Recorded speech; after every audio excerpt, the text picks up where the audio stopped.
कल जो मैंने आपको क्वेश्चन लास्ट करवाया था, that was centroid of a triangle. तो ट्रायंगल के वर्टिसेस आपको गिवन है x1 y1, x2 y2, x3 y3। तो सेंट्रॉइड होता क्या है? Centroid is intersection of the medians. Intersection point of three medians, that is centroid. तो सेंट्रॉइड एक इकलौता पॉइंट है। वो कैसे निकलेगा? सभी के एक्स कोऑर्डिनेट्स को ऐड किया, डिवाइड कर दो, डिवाइड 3 से। सभी वाई कोऑर्डिनेट्स को ऐड किया, डिवाइड कर दिया 3 से। ठीक है। तो सेंट्रॉइड ऑफ अ ट्रायंगल निकालना है, तो all x coordinates divide by 3, all y coordinates divide by 3। नहीं, मुझे दे दो, आई तो इट कुछ नहीं हो।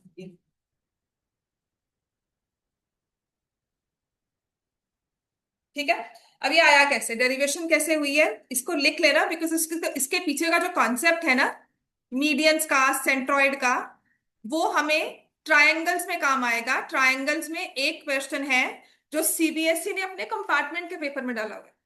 जुलाई में कंपार्टमेंट का पेपर होता है, after your boards are sorted, आपको आपकी एडमिशंस मिल जाती है, सब कुछ हो जाता है। So the people who like failed in certain subjects, they give compartment papers in July itself, so that एक साल वेस्ट ना हो, उसी के साल में रिजल्ट आ जाए।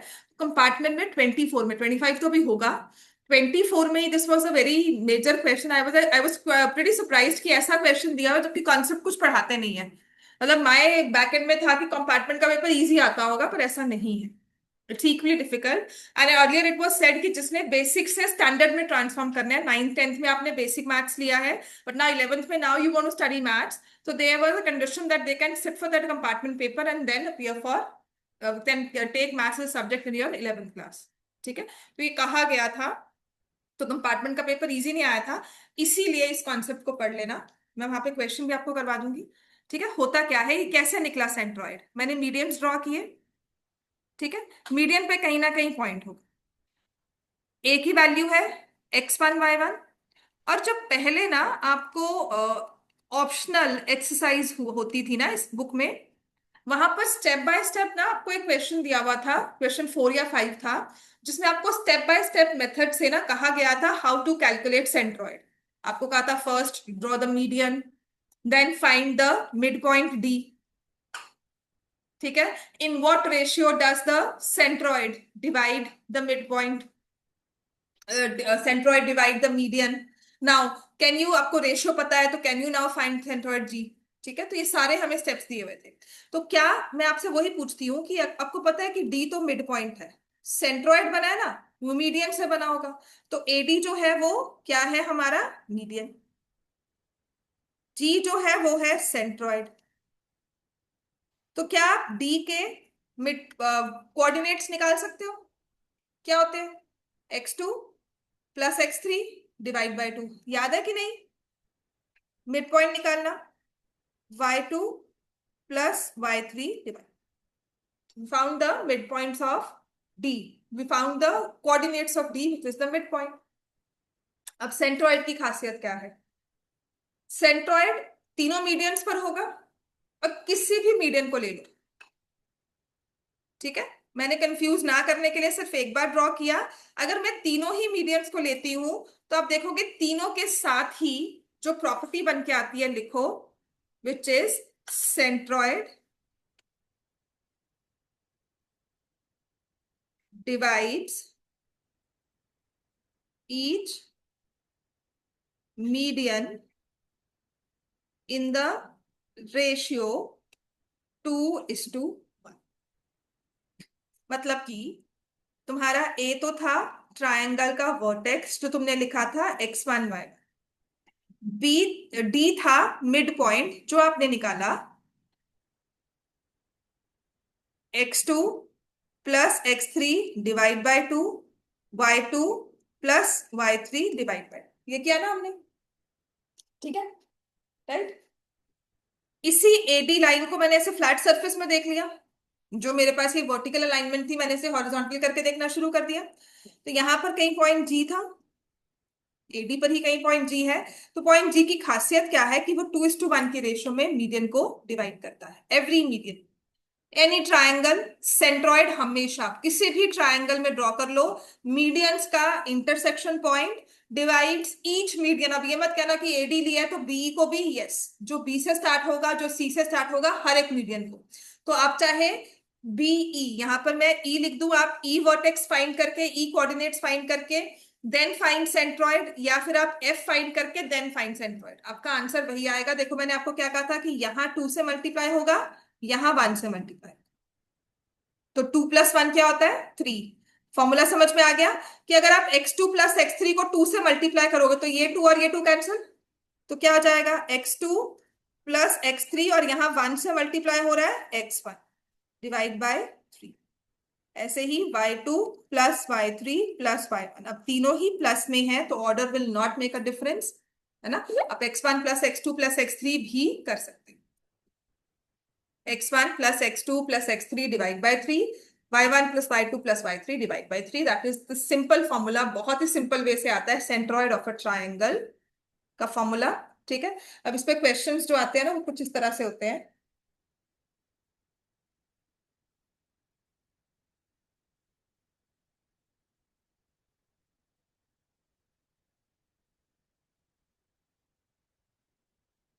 In triangle ABC, G is the centroid. This is question number 71, mid point में ही ना क्वेश्चन नंबर 71 दिया हुआ है। G is the centroid of triangle if A is equal to 1, 3, B is equal to 4, B, and C is equal to A, 1. Then find the values of A and B.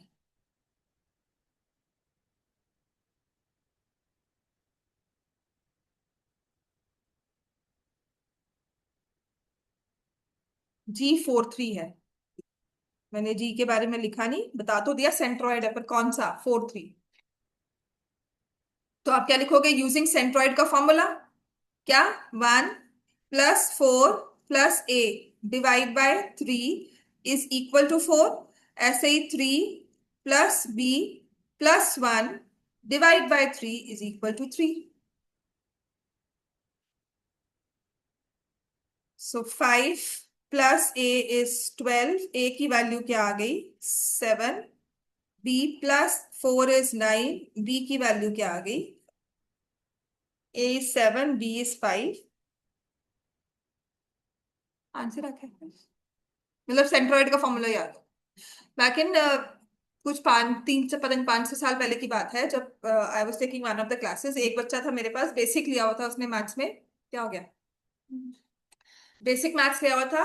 We were conducting, last के days थे, मैंने mock test लिया उसका, जैसे test दिया तो पूरा test sample paper में शी न्यू एवरीथिंग, सिर्फ एक एमसीक्यू नहीं आता था, वो भी सेंट्रॉइड का फॉर्मूला। कहती मुझे याद नहीं था सेंट्रॉइड का फॉर्मूला क्या है, या कुछ मैंने पढ़ा ही नहीं हुआ, बेसिक मैथ्स थी, अदरवाइज पूरी बुक का एक एक डेरिवेशन किया हुआ है, कि बाय चांस सेंट्रॉइड का फॉर्मूला नहीं याद है। ठीक है, तो उसने एक एमसीक्यू नहीं किया, जब I check the paper 99 out of 100 थे उसके। ठीक है, तो वही चीज है कि अगर नहीं पता तो कुछ नहीं सॉल्व कर पाओगे, लेकिन अगर सब कुछ पता है, फॉर्मूला भूल जाते हो तो डिराइव कम से कम करोगे। सेंट्रॉइड 2:1 की रेशियो, और अगर वैसे याद करना है, mid point is sum of 2 divide by 2, centroid is sum of 3 divided by 3, sum of 3 divide by 3। ठीक है, अब इसके बाद है हमारे पास, ये कर लिया हमने। ठीक है, सेंट्रॉइड पे ऐसे ही क्वेश्चंस आएंगे, कभी कभी थर्ड वर्टेक्स मिसिंग होगा, कभी कभी आपको सेंट्रॉइड निकालने को कह दिया जाएगा। अब जो हमारा last type of question which is there in the ratios section formula में है, टू फाइंड द रेशियो। ठीक है, आपको रेशियो दी होती है, आपको कोऑर्डिनेट्स निकालने होते हैं, है ना। रेशियो गिवन है आपको, जिस रेशियो में जिस पॉइंट ने डिवाइड किया उसके कोऑर्डिनेट्स। तो अब हमारे पास है कि हमें कोऑर्डिनेट्स गिवन होंगे 3, है ना। 2 पॉइंट्स है, एक लाइन सेगमेंट है, उसके इन बिटवीन एक कोऑर्डिनेट है, एक पॉइंट दिया हुआ है, आपको रेशियो निकालना। ठीक है, तो हमारा क्वेश्चन है, बुक में भी दिया हुआ है, पर मैं एक्स्ट्रा ही लिखवाती हूँ एक बार।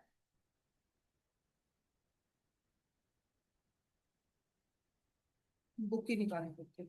यहाँ पे तो ना थोड़े से अलग वाले क्वेश्चन है। बुक निकालो sir. To find the ratio. अब इसमें जो क्वेश्चंस हैं they start from example number 7, page 108, example 7, page 108, example number 7। अब मैं आपको सारे क्वेश्चंस बुक के ही करवा दूंगी, उसके बाद will proceed to some extra questions.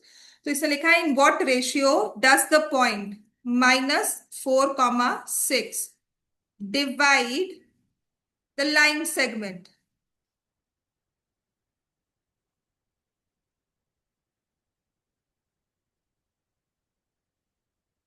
joining the points A -6, 10 and B 3, minus. कहते हैं कि -4, 6 एक लाइन सेगमेंट है A, -6, 10, B 3, -8 को ज्वाइन करती हुई, दो लाइन, इन दो पॉइंट्स को ज्वाइन करती हुई लाइन सेगमेंट है।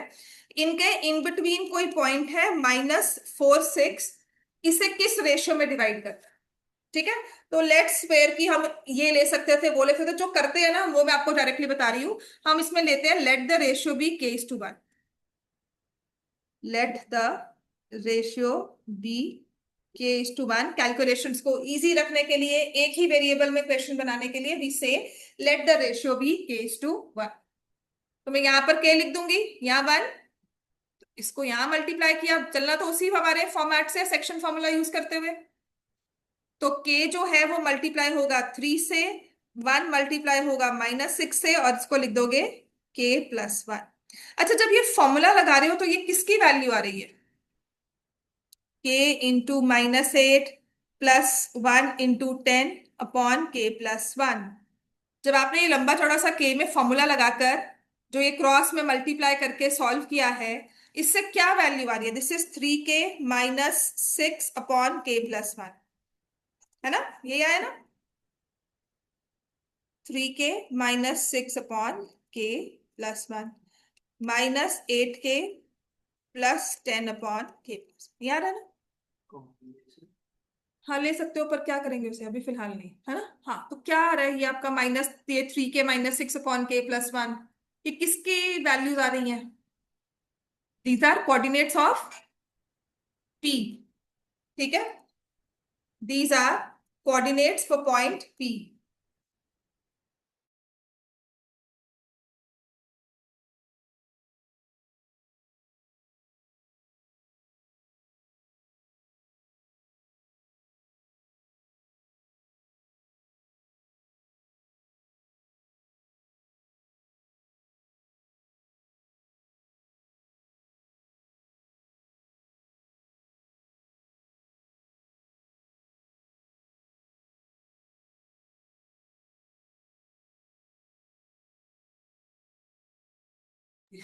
मुझे बहुत अर्जेंट जाना पड़ रहा है, इसीलिए कर रही हूँ, पर ये कर लो ठीक है, ताकि क्वेश्चंस कुछ तो हम कर लें। अब स्टार्ट किया तो और वैसे भी मतलब this something which I can not put off, so obviously इसके टाइमिंग्स भी यही हैं। अच्छा, अब इसमें क्या करना चाहिए? अब मैं क्या समझा रही थी कि हाँ, दीज आर जो हमने K - 6 में निकालना है, तो क्या समझ में आता है कि ये कोऑर्डिनेट्स हैं इसके, -4 और 6 के, समझ में आ रहा है ना? तो हम क्या लिख देंगे अब इसको, कि ये जो है 3K - 6 अपॉन K+1 किसके इक्वल होगा? -4, -8K + 10 अपॉन K+1 किसके इक्वल होगा? 6, है ना? यही होगा ना? अब दोनों से ना K की वैल्यू निकालो। पहली चीज तो there are certain things that we need to ascertain, यहाँ पर मैं आपको वही समझा देती हूँ, बाकी फिर हम लोग कल कर लेंगे। -4 के -4, ये आ जाएगा 7K = 2, K की वैल्यू क्या आ गई? 2/7। ठीक है, यहां से भी सेम आ रही है, -8K + 10 = 6K + 6, so this is -14K as -4, K की वैल्यू 2/7। ठीक है, दोनों में इक्वल आ रही है ना? जैसे मर्जी कर लो, दोनों में हमेशा इक्वल आएगी। क्या अनइक्वल हो सकती है? कब होगी अनइक्वल? दूसरी चीज, क्या नेगेटिव हो सकती है? रेशियो नेगेटिव नहीं होती, पर कभी कभी नेगेटिव आती है। ठीक है, तो आपके केस में आप कुछ पॉइंट्स यहाँ पे लिख लो, उसके बाद will wind up the class. कुछ पॉइंट्स लिखेंगे, because since you have class 10th में आपको होती है इंटरनल डिविजन। इंटरनल डिविजन का मतलब कि पॉइंट जो है वो लाइन सेगमेंट के अंदर लाई कर रहा है। We have internal division. In internal division आपकी ये वाली कैलकुलेशंस जो के लिए है ना, to find the ratio, K will always be positive. Internal में आपका आंसर फर्स्ट इंस्टेंस में आपको हमेशा चेक करना है कि पॉजिटिव ही आना चाहिए। अगर पॉजिटिव नहीं आ रहा, इफ नॉट पॉजिटिव, अब क्या होता है ना, कुछ सैंपल पेपर्स में कभी कभी मैं भी कहीं से बुक से वो क्वेश्चन उठाकर ना बिना सोच समझे दे देती हूँ। सॉल्व भी किया, आपको दे दिया, एंड देन पेपर में टेस्ट में आप सॉल्व करो, आप करो आंसर तो माइनस में आ रहा है, अब क्या करें? तो इफ नॉट पॉजिटिव या if negative, that means, if it comes negative, that means external division, जो कि आपके पेपर में नहीं है, इसीलिए ये नहीं आएगा। तो कहीं भी अगर आपको ऐसा कुछ दिख रहा है ना, अब आप कंफ्यूज नहीं होगे, आप समझ पाओगे कि पी पॉइंट यहाँ ए के बाहर है, बी के बाहर है या ए से बाहर है। P is not here in between, B either lies here और P lies here. Line segment है पर पी या तो इधर या उधर होगा। ठीक है, दूसरी चीज लिखो, if both the values are not matching, दोनों इक्वल नहीं आती, बोथ केस आर नॉट